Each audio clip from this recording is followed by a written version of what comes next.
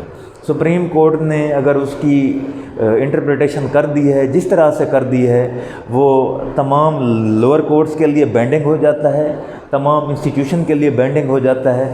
اس طرح سے وہ کہہ سکتے ہیں آپ law made by the court. Basically تو لیجسلیچر بناتی ہے، مقننہ آئین سازی کرتی ہے، لیکن اس کی انٹرپریٹیشن بعض ایسے لیگل پوائنٹس آ جاتے ہیں جن کی انٹرپریٹیشن کورٹ کرتی ہیں، اعلیٰ عدلیہ یا سپریم کورٹ عدالت عظمیٰ کرتی ہے۔ تو برطانیہ میں بھی ایسے جوڈیشل جو ڈیسیژنز ہیں، یہ these are the important source of British constitution.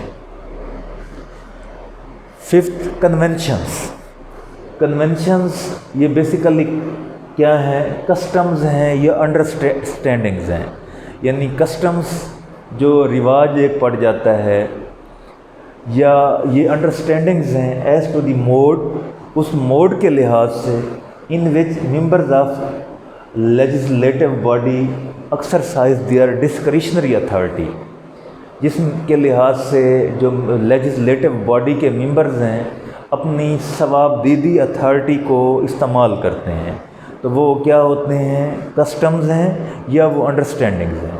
یہ ڈیفینیشن جو ہے کنونشنز کی، یہ ڈیسی ایک فیمس جورسٹ ہے، اس نے کی تھی۔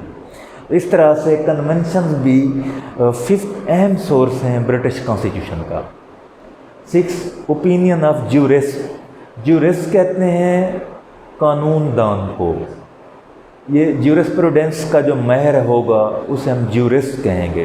دنیا بھر میں دیکھیں بے تحاشا جو ہے نیم ہمارے سامنے آتے ہیں، وہ نیمز جو کیا کہہ رہے ہیں، چمک رہے ہیں ان دی اینل آف دا ہسٹری، تاریخ کی جو ہے اگر ہم صفحات پہ دیکھیں ڈفرینٹ نیمز ہیں۔ مثلا آسٹن ہے، ڈیسی ہے، برٹش کانسٹیٹیوشن میں اگر ہم دیکھیں سالمنڈ ہے، ہالسبری ہے، جے ایس مل ہے، ایٹسیٹرا وغیرہ وغیرہ۔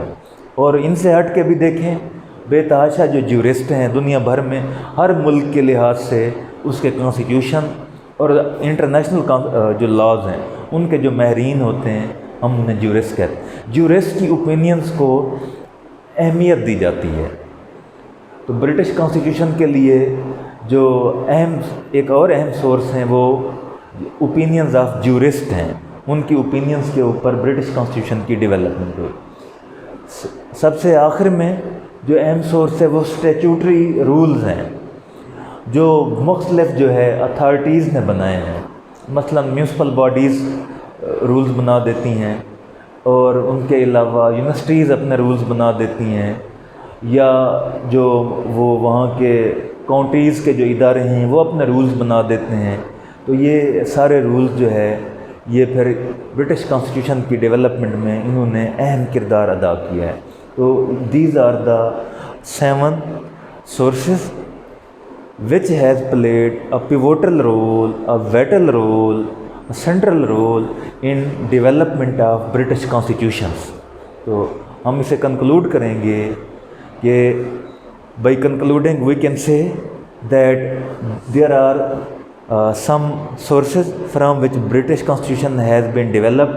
First is constitutional landmarks, second statutes, third common law, fourth judicial decisions, fifth conventions, sixth opinion of jurists, seventh statutory rules made by municipal bodies, authorities۔